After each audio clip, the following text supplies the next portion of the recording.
Vamos a conversar con el fiscal nacional sobre la Fiscalía Supraterritorial. Fiscal, eso acaba de ser aprobado. ¿Qué cambio Mire, es? ¿Qué implica? mire, esto es simple. Esto es simple. Tenemos una amenaza que, perdonen la majadería, ¿no? Tenemos una amenaza que en la historia de la República es la primera vez que enfrentamos, que es redes de crimen transnacional, que son permanentes, que constituyen una amenaza común para toda la región y que son policriminales, es decir, que se dedican a múltiples ámbitos delictuales, es decir, no solo se dedican, por ejemplo, a traficar droga, sino que además se dedican a explotar la trata de migrantes, que junto con eso se dedican a la explotación de la prostitución, distintos redes criminales, ámbitos criminales. Entonces, cuando usted tiene una amenaza de ese tipo, atomizar la persecución penal no es precisamente la estrategia que está más efectiva para perseguir una red que se esparce por todo el país, ¿no? Y que además opera desde otros países. La Fiscalía Supraterritorial viene a enfrentar ese problema, al modo, por ejemplo, de la Fiscalía Antimafia de Italia. Podríamos decir que la Fiscalía Antimafia chilena, es una fiscalía que se va a especializada ya, que está creada por ley, en la persecución de crimen organizado y delitos de alta complejidad. ¿También de corrupción, entonces? Legal, ¿Eso va con alta complejidad? No, alta complejidad sí podría ser, pero estamos pensando principalmente en ciberdelincuencia, por ejemplo. Estamos pensando en explotación sexual infantil, en redes de explotación sexual infantil. Pero ¿qué es como Procultura, por ejemplo? Le pregunto por lo de la complejidad, porque es importante lo de la corrupción, porque me da la posibilidad de hacer una aclaración. El foco de la supraterritorial va a estar puesto en crimen organizado, particularmente transnacional, probablemente también transregional dentro de Chile, pero el foco en transnacional, crimen organizado y algunos delitos de alta complejidad que realiza el crimen organizado, que no es narcotráfico. Estoy pensando, por ejemplo, en bandas especializadas en delitos informáticos, en estafas electrónicas que se cometen desde fuera de Chile. Y es una decisión institucional, por lo menos mientras yo esté sentado en este escritorio, que los casos de corrupción solo se van a abordar cuando estén relacionados con crimen organizado, es decir, cohecho que sea cometido por una banda de crimen organizado. ¿En ese caso van a ir a la supraterritorial? Sí. La ley permitiría que los casos de corrupción política que hoy día hemos visto, casos como por Procultura, por ejemplo, pudieran eventualmente ser tomados por la Fiscalía Supraterritorial. Pero no es nuestra decisión que se ocurra. La ley permite que sea el fiscal nacional el que decida qué es lo que la Fiscalía Supraterritorial asume y qué es lo que se mantiene en las fiscalías regionales. ¿Y por qué es más eficiente combatir el crimen organizado con una Fiscalía Supraterritorial? Porque lo que ocurre es que la suma de buenas voluntades y buenos esfuerzos locales de muchos fiscales muy capacitados, muy entrenados, bien intencionados, no necesariamente te lleva a un esfuerzo colectivo, coordinado, eficaz, que tiene una orientación estratégica. Es necesario que además de estos esfuerzos locales haya una institucionalidad que se preocupe del conjunto. Ejemplo, hoy día tenemos, hasta antes de la supraterritorial, cada vez que queríamos celebrar un equipo conjunto de investigación en el marco de la Convención de Palermo contra el crimen organizado, la que se tenía que vincular directamente con la Fiscalía extranjera era alguna de las fiscalías regionales, sin que la Fiscalía Nacional, por ejemplo, pudiera tomar la decisión de que vamos a tener un acuerdo para investigar un fenómeno criminal en particular con una Fiscalía extranjera, porque dependía de que alguna de las 19, y además por fenómenos que ocurrían en sus distintos territorios, considerase que era oportuno, necesario, conveniente, con todo el conflicto inevitable entre interés local y una causa de este tipo. Ahora, con la supraterritorial vamos a tener una fiscalía que está especializada y orientada específicamente para abordar estos problemas que son de todos. Va a haber también entonces así como hay ahora fiscales regionales, va a haber un fiscal supraterritorial, no sé si le van a llamar así, pero... El fiscal jefe de la supraterritorial. Ya. Dos preguntas. ¿Cuándo va a estar operativa esta fiscalía supraterritorial? Y segundo, ¿cuándo va a nombrar al fiscal? De acuerdo a la ley tiene... ¿Lo nombra usted? Esa fiscalía debiera estar... Pero confirme eso. ¿Usted nombra al fiscal supraterritorial? Por la Constitución y la ley, quien designa al fiscal jefe de la Fiscalía Supraterritorial es el fiscal nacional en la jefatura. Ya. En la jefatura.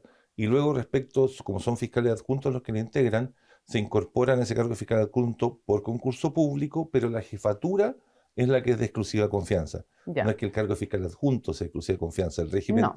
de responsabilidad y de estabilidad es el Es al mismo. jefe entonces de la Fiscalía Supraterritorial que usted va a designar. ¿Cuándo Además, lo va a tiene designar, fiscal? Apenas la ley me lo permita. Y eso, La ley tiene que estar publicada. o sea, publicada la Eh, ley, más o menos en cuándo usted estima que podemos conocer el Probablemente nombre. antes de 30 días. Antes de 30 días Es vamos que a poder... esto es urgente. Por eso, o sea, antes de 30 días vamos a conocer ese nombre. Antes de 30 días contados desde que la ley sea publicada. ¿Y cuánto O sea, más se va a demorar la ley en ser publicada, bueno, cree usted? eso no ¿Pero depende tiene, de mí. ¿pero tiene alguna idea? Pero sí, mire, nosotros pensamos que más o menos va a tardar 30 días. Ya, en 2 meses más debemos saber el estoy nombre. hablando a nombre del Tribunal Sí, Constitucional. lo sé por eso. O sea, Eh, más o menos en 2 meses podríamos tener el nombre. Mire, nosotros creemos que de aquí a 45 días, considerando lo que ya. tarda el Tribunal Constitucional, lo que el gobierno Ok. tiene que promulgar, tiene que publicarse la ley, pensamos que más o menos de aquí a 45 días la ley debería, por lo menos estamos trabajando así. Ya. Estamos trabajando pensando que de aquí a 45 días va a haber ley y que a partir de 45 días más, la ley tiene 6 meses de vacancia. Por lo tanto, tenemos 6 meses para preparar la puesta en marcha de la supraterritorial. Perfecto. Yo pretendo que una vez que la ley entre en vigencia, o sea, que se publique en el diario oficial, haber designado al fiscal jefe de esa fiscalía antes de los primeros 30 días. Ya, entonces déjeme preguntarle otra cosa más. Me imagino que usted, en su cabeza, no me lo va a contar a mí, me imagino, bueno, si me lo quiere contar estoy más contenta todavía, pero usted ya ha pensado el nombre, o ya está entre algunos nombres, ¿no? O sea, por supuesto uno ve fiscales, ve abogados que reúnen más o menos el perfil y que le gustaría que estuvieran interesados en poder aspirar a ese cargo. ¿Ha conversado con algunos de ellos ya? Por supuesto que he conversado. ¿Y entre cuántos está? ¿O ya tiene el nombre? No. ¿No tiene todavía el nombre decidido? No. Pero tiene un grupo chico en el fondo entre los cuales está pensando, O sea, ¿no? he aprendido a veces que hay ciertas decisiones que si uno tiene tiempo para ratificar, es preferible tomarse ese Por eso, tiempo. pero ya tiene un grupo chico De entre los cuales está momento, pensando.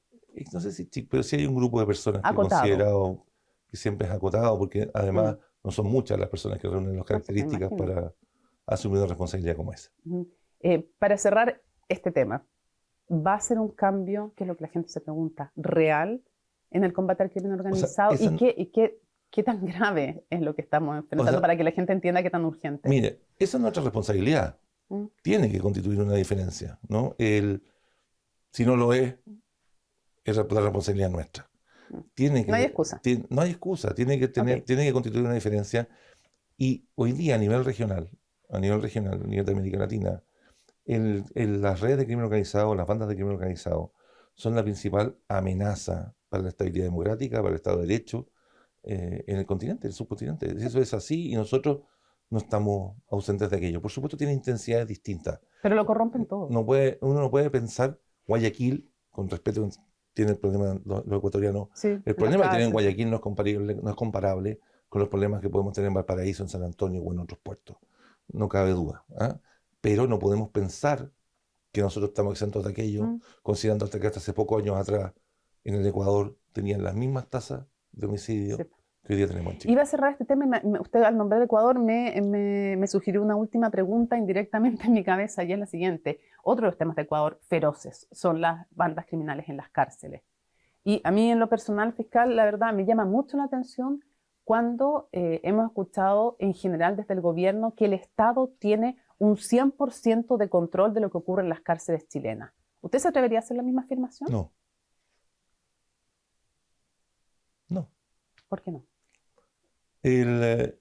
Porque periódicamente estamos investigando causas que nos muestran que se siguen cometiendo dentro de las cárceles más delitos de lo que quisiéramos, porque investigamos redes que siguen operando desde las cárceles, particularmente en fraude telefónico. Decirle a las personas, a la ciudadanía que recibe ese llamado, por supuesto, lo que ¿Quién no lo sí ha uno no recibido? puede desconocer que hay un gran esfuerzo. No, el esfuerzo sí, no Claro, estoy, que no eso no se estoy puede poniendo eso en conocer duda.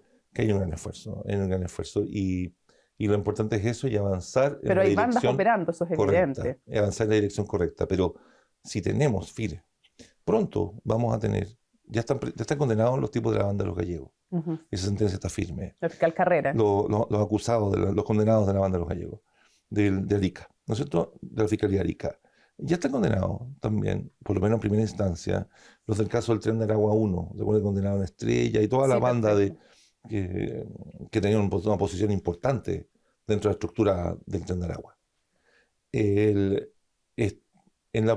la Fiscalía Occidente, en la operación contra la banda de los Trinitarios, fueron más de 50 sujetos los que fueron detenidos.